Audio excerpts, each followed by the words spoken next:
अभी हम लोग बात करते हैं जो पेप्टाइडोग्लाइकन है, वो जो पेप्टाइडोग्लाइकन की लेयर होती है उसका अगर एक क्रॉस सेक्शन लिया जाए और उसे देखा जाए तो वो किस तरीके से पेप्टाइडोग्लाइकन दिखती है। ठीक है, तो यहाँ पे मैं दो तरीके की मार्कर पेन यूज कर रहा हूँ और रेड और ग्रीन। तो इससे मैं दो अलग अलग जो मॉलिक्यूल्स हैं एन एसिटिल ग्लूकोसामीन और एन एसिटिल म्यूरामिक एसिड, उनका एक रफ रिप्रेजेंटेशन करने की कोशिश यहाँ पे मैं करूँगा। ठीक है, तो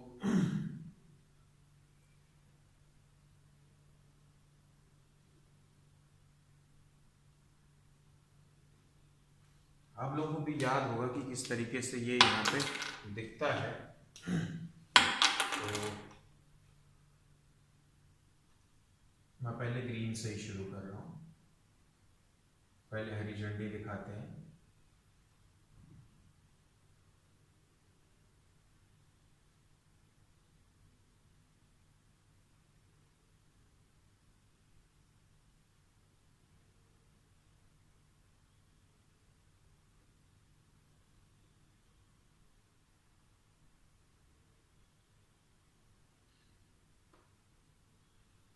ठीक है, तो ये मैंने एक इस तरीके से चेन बना दी है।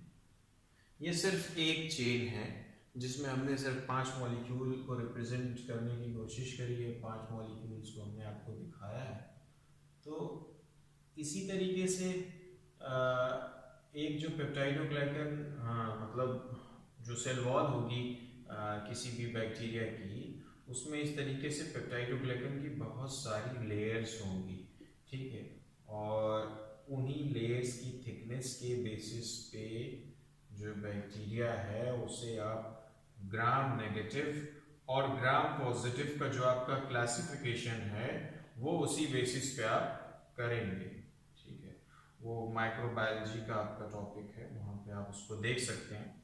खैर, यहाँ पे जो मेरा काम है मैं आपको ये करा रहा हूँ कि यहाँ पे मैं ये दिखा रहा हूँ, ऊपर से लेकर के नीचे तक मैं आपको ये दिखाने की यहाँ पे कोशिश कर रहा हूँ कि किस तरीके से जो पेप्टाइडोग्लाइकन की लेयर होती है वो किस तरीके से दिखती होगी, उसमें किस तरीके की क्रॉस लिंकिंग वहाँ पे अवेलेबल है। ठीक है, यहाँ पे मैंने हालांकि हर एक मॉलिक्यूल को एकदम ऐसे बनाया हुआ है, लेकिन वो 3 डायमेंशनल स्ट्रक्चर मैं नहीं बना रहा हूँ कि कैसे 3D में दिखता है, वो मैं नहीं कर रहा हूँ। और तो यहाँ पे आप देख पा रहे होंगे कि ये जो मैंने बनाई है ये 3 ऐसी लेयर्स हैं। ठीक है, जहाँ पे ये मेरा नैम है और ये मेरा नैग है। ठीक, सो दिस इज बीटा 1,4 लिंकेज। ये बीटा 1,4 ग्लाइकोसिडिक लिंकेज है। ये आप लोग याद रखिएगा कि ये बीटा 1,4 ग्लाइकोसिडिक लिंकेज है, कुछ और नहीं है। ठीक है, इसमें जो नैग और नैम का जो आपस का कनेक्शन है वो क्या है, बीटा 1,4 का है। ठीक, इसी तरीके से चेन इधर खत्म हो रही है तो बीटा 1,4 का है, यानी कि इसका पहला कार्बन इसके चौथे कार्बन से जुड़ा है, फिर इसका पहला इसके चौथे से, फिर इसका पहला इसके चौथे से, फिर इसी का पहला इसके चौथे से, तो इसका पहला इधर जब ये चेन खत्म होगी तो खाली होगा। तो इसलिए हम इसको इस तरफ वाले को हम यहाँ पे बोल देंगे ये रिड्यूसिंग एंड है, यानी कि जिस एंड पे एनोमेरिक कार्बन जो आपका पहला कार्बन होता है, first carbon, that is the anomeric carbon और the aldehydic carbon over here is free, that particular end will be known as a reducing end। अब यहाँ पे हम लोग को क्या करना है, इनके बीच की क्रॉस लिंकिंग करनी है। आपको पता चल गया कि ये नैग है, ये नैम है। अब आपका जो मन करे, मतलब आपको लगता है कि ग्रीन वाले का नाम कुछ रखना है, नैग रखना है, रख दीजिए, रेड वाले का नाम रखना है, रख दीजिए, वो कोई मुश्किल नहीं है। बस मैंने 2 पेन कलर लिए तो 2 नाम दिखाने के लिए मैंने किया है। ठीक है, ये बात आप याद रखिएगा। अब यहाँ पे हम लोगों को इस पूरे स्ट्रक्चर में है क्या, बेसिकली ये है इस तरीके से लेयर्स हैं। इस लेयर्स में अगर हम पेप्टाइड की क्रॉस लिंकिंग नहीं करते हैं, पेप्टाइड का यूज करके इसकी वेल्डिंग नहीं करते हैं, तो हम ये नहीं कह सकते हैं, क्या नहीं कह सकते, तो हम भैया ये नहीं कह पाएंगे कि ये पेप्टाइडोग्लाइकन है। अभी ये सिर्फ ग्लाइकन है। क्या है? ग्लाइकन है। क्यों? एन एसिटिल म्यूरेनिक एसिड और एन एसिटिल ग्लूकोसामीन ये दोनों आपस में किससे जुड़े हैं? बीटा 1,4 ग्लाइकोसिडिक लिंकेज से जुड़े हैं। तो महज इतना हो जाने से पेप्टाइडोग्लाइकन नहीं हो जाएगी। अब इसके लिए पेप्टाइड की क्रॉस लिंकिंग चाहिए। तो एक टेट्रापेप्टाइड होगा, यानी 4 अमीनो एसिड रेजिड्यूज होंगे। वो 4 अमीनो एसिड के रेजिड्यूज क्या करेंगे? यहाँ वहां क्रॉस लिंकिंग करते हुए फिरेंगे। तो हमें अब इस चीज पे फोकस करना है। तो अब हमारा ये वाला मॉलिक्यूल है, हम इसकी क्रॉस लिंकिंग करना शुरू करते हैं। ठीक है, हम again using a different pen. तो यहां से हम इसको शुरू करेंगे। इसकी क्रॉस लिंकिंग हो रही है, यहां से इसको ले आएंगे, ऐसे ले आएंगे, थोड़ा बड़ा बनाना पड़ेगा, इस तरीके से, इसको इस तरीके से, इस तरीके से, इस तरीके से। तो ये हो गई एक क्रॉस लिंकिंग हुई। अभी पूरी नहीं हुई है, अभी बहुत कुछ इसमें बाकी है। ये वाली चेन जा करके ये वाली चेन यहाँ से क्रॉस लिंक हो सकती है, तो ऐसी भी क्रॉस लिंकिंग हो सकती है। ये यहाँ से, यहाँ से, यहाँ से, यहाँ से क्रॉस लिंक हो सकती है। फिर ये यहाँ से निकल के, यहाँ से निकल के, यहाँ से निकल के यहाँ पे क्रॉस लिंक हो सकती है। फिर इसी तरीके से ये वाली जो आपकी है, इसको भी हम लोग क्रॉस लिंक कर सकते हैं। इसको जो है, इसको फर्दर हम लोग यहाँ पे क्रॉस लिंक कर सकते हैं। तो ये हमने लिया इसको यहाँ से, फिर इसको ऐसे, इसको इस तरीके से यहाँ पे कर दिया। फिर इसी तरीके से हम लोग यहाँ पे लाके इसको यहाँ से यहाँ पे क्रॉस लिंक इस तरीके से कर दिया। फिर हम लोग इसको यहाँ से ला करके यहाँ पे हम लोगों ने इसको क्रॉस लिंक कर दिया। तो बेसिकली ये हो क्या रहा है? ये सिर्फ और सिर्फ हो रही क्रॉस लिंकिंग। तो ये रहा आपका यहाँ से, ये आपका रहा, और फिर ये यहाँ से आते आते यहाँ और यहाँ से ये क्रॉस लिंक हो गई। तो मल्टीपल प्लेसेस से आप इसको क्या कर सकते हैं? एक तरीके की इसकी क्रॉस लिंकिंग आप यहाँ पे कर सकते हैं। ठीक है, तो इस जैसे यहाँ पे ये वाला पोर्शन है, इसको भी आप क्रॉस लिंक कर सकते हैं। इस तरीके से ये आया और फिर यहाँ आया और फिर यहाँ आया, फिर यहाँ आया, ये हुआ 4 और 1 2 रुके रहिए, 1 2 3 और 4। फिर यहाँ से ये क्रॉस लिंकिंग हो करके ये धीरे धीरे धीरे धीरे ये वाला यहाँ आ सकता है, यहाँ आ सकता है, ये वाला यहाँ आ सकता है। इस तरीके से ये सब आपस में क्रॉस लिंकिंग इस तरीके से हो जाएगी। और फिर ये ग्राम पॉजिटिव और ग्राम नेगेटिव, यहाँ पे अगर हम जैसे एस ऑरियस का एग्जांपल ले लें और ग्राम पॉजिटिव बैक्टीरिया है, दूसरा हम ई कोलाई का एग्जांपल ले लें, वो ग्राम नेगेटिव बैक्टीरिया है। तो दो चेन्स भी आपस में कई बार पेंटापेप्टाइड से जुड़ी होती है। लेकिन ग्राम पॉजिटिव जैसे ई कोलाई का केस लेंगे तो वहाँ पे 4 ही अमीनो एसिड रहेंगे एंड में भी, और एस ऑरियस का एग्जांपल लेंगे तो वहाँ पे 5 है, लेकिन वहाँ पे पेंटापेप्टाइड का example pentaglycine cross link basically होता है। वो 5 ग्लाइसिन रेजिड्यूज होते हैं वहाँ पे, वो क्रॉस लिंकिंग में वहाँ पे हेल्प करते हैं। तो ये पूरी चेन भी आपस में जुड़ जाएगी। ये पूरी चेन आप जोड़ सकते हैं इस तरीके से, 3 और ये आपका 4 हो गया। फिर आप इसको यहाँ से ला करके 1, ये 2 हो गया, ये आपका 3 हो गया, फिर ये 4 हो गया।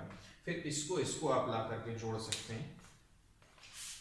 ये 1 2 3 4 और 5, ये इस तरीके से, देखिए इस तरीके से जुड़ गया। और फिर ये है और ये रहा आपका,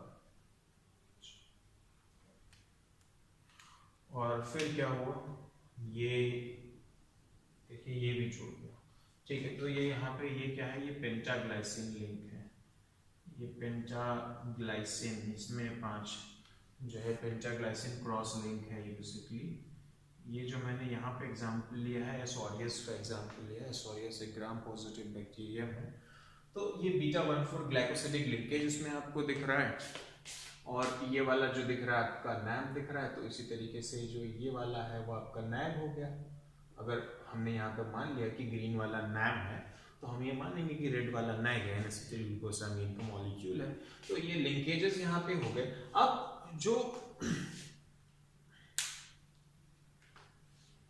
अब ये जो पेप्टाइड क्रॉस लिंक्स हैं, बेसिकली मैंने आपको पिछले लेक्चर में इसके बारे में बताया था कि जो पेप्टाइड क्रॉस लिंक्स हैं, ये जो पेप्टाइड क्रॉस लिंक्स होते हैं, these peptide cross links weld the polysaccharide chain into a strong sheath that envelops the entire cell. तो ये बात मैंने आपको बताई थी, ठीक है. The enzyme lysozyme kills the bacteria by hydrolyzing the beta 1,4 glycosidic bond between N-acetyl glucosamine and N-acetyl muramic acid. तो ये जो बीटा 1,4 ग्लाइकोसिडिक बॉन्ड है N-acetyl glucosamine और N-acetyl muramic acid के बीच में जो हाइड्रोलिटिक एंजाइम है जैसे lysozyme can kill the bacteria. वो कैसे किलिंग करता है bacteria? Lysozyme kills the bacterium by hydrolyzing the beta 1,4 glycosidic linkage present in between N-acetyl glucosamine and N-acetyl muramic acid. ठीक. तो हम ये बोल सकते हैं यहाँ पे ये चीज हम लिख सकते हैं कि साइट ऑफ क्लीवेज. तो ये जो क्लीवेज ये जो है दो के बीच में है, ये क्या है? Site of cleavage. Site of cleavage by lysozyme. ठीक है. तो ये बात याद रखिएगा कि लाइसोजाइम, और आपको पता है कि आपकी आंखों से जो आंसू निकलते हैं ना, उन आंसुओं में लाइसोजाइम प्रेजेंट होता है. ठीक है. और ये एक आपके बॉडी की एक डिफेंस स्ट्रेटजी है अगेंस्ट दी आई इन्फेक्शंस. तो नॉर्मली आपको पता है आपकी आंखें जो होती हैं वो बहुत ससेप्टेबल होती हैं, है ना. जैसे स्किन के केस में तो इसमें एपिडर्मिस की कवरिंग है, लेकिन आंखों के केस में ऐसा नहीं है ना. आंखों के बारे में बहुत कुछ है. ऐसा नहीं है कि आंखों के बारे में सिर्फ कभी अपनी कविता लिख सकता है, शायर अपनी शायरी लिख सकता है. एक बायोकेमिस्ट भी बता सकता है कि आंखें इतनी स्पेशल क्यों हैं. देखने के अलावा जो मतलब आपको आंखें दुनिया दिखाती हैं, उसके अलावा इनके पास अपनी कुछ खास स्ट्रैटेजीज हैं. जैसे आंखें हमारी बॉडी का ऐसा स्ट्रक्चर है, जैसे ये एक तरीके से ओपन स्ट्रक्चर है यहाँ पे, और यहाँ पे स्किन की तरह एपिडर्मिस की लेयर नहीं है जो प्रोटेक्शन प्रोवाइड करे. तो इनके पास अपना विपन है. वो विपन क्या है? आंसुओं में, यानी कि आपके टीयर्स में जो एंजाइम है lysozyme. That lysozyme has the ability to hydrolyze the beta 1,4 glycosidic linkage, so that lysozyme can break the beta 1,4 glycosidic linkage and thereby can kill the bacterium, right? और आंखों के बारे में और बायोकेमिस्ट्री आप आगे पढ़ेंगे तो आपको पता चलेगा कि आंखें ऑक्सीजन के डायरेक्ट कांटेक्ट में होती हैं, तो reactive oxygen species mediated damage होने के चांसेस यहाँ आंखों में ज़्यादा होते हैं. वो आपको मैं बताऊंगा इसी चैप्टर के आखिर में. मैं बताऊंगा जो पेंटोज फॉस्फेट पैथवे का जो सिग्निफिकेंस है वो कितना ज़्यादा है आपकी आंखों के डिफेंस में. ठीक है. इसलिए आंखें बहुत खास हैं, बहुत सारी वजहों से खास है. तो आगे यहाँ पे हम लोग बढ़ते हैं. तो आपकी आंसुओं में क्या है? हाइड्रोलिटिक एंजाइम है जिसका नाम लाइसोजाइम. वो लाइसोजाइम क्या तोड़ता है? बीटा 1,4 ग्लाइकोसिडिक लिंकेज तोड़ता है. किसके किसके बीच में तोड़ता है? N-acetyl ग्लूकोसामीन और N-acetyl म्यूरेमिक एसिड के बीच का जो लिंकेज होता है उसको तोड़ता है. ठीक है. अब इसी के साथ हम बताते हैं कि जो लाइसोजाइम है, that lysozyme is also produced by certain viruses to ensure their release from the host bacterial cell.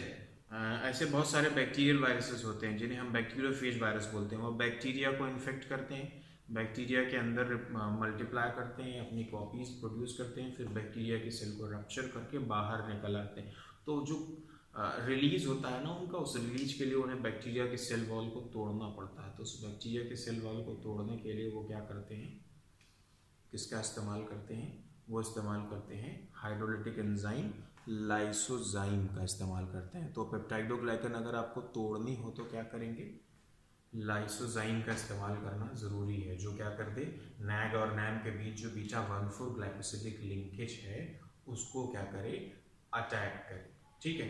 इसी तरीके से आपको बताता हूँ कि जो आप एंटीबायोटिक लेते हैं, किसी को बैक्टीरियल इन्फेक्शन हो जाता है तो एंटीबायोटिक लेता है. आपको बताते चलें कि जो एंटीबायोटिक्स होती हैं वो बैक्टीरियल इन्फेक्शन काम आई है. वायरल इन्फेक्शन में उनका कोई खास रोल है नहीं. ठीक है. ले रही है. तो जो कि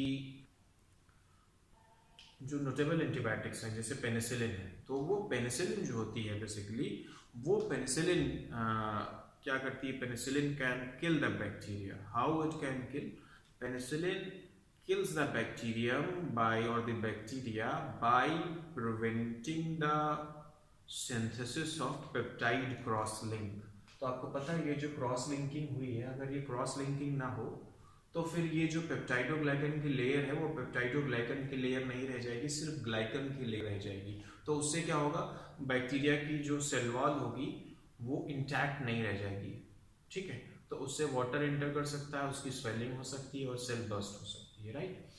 सो बेसिकली एक लाइन में बोले, so penicillin and all the related antibiotics kill bacteria by preventing the synthesis of cross links, leaving the cell wall too weak to resist osmotic lysis. So there can be osmotic lysis if any external agent like an antibiotic can prevent the synthesis of these cross links. So these cross links are not there, the sheets, these layers are not welded together, they are not together anymore, so the structure, the cell wall will not be intact anymore, it will be too weak to resist the osmotic lysis. Right. तो ये cell rupture कर जाएगी और फिर क्या होगा, bacteria मर जाएगा, उसकी किलिंग हो जाएगी. So this is one of the mode of action of the notable antibiotic penicillin and another related antibiotics of that group that kill by interfering the cell wall synthesis.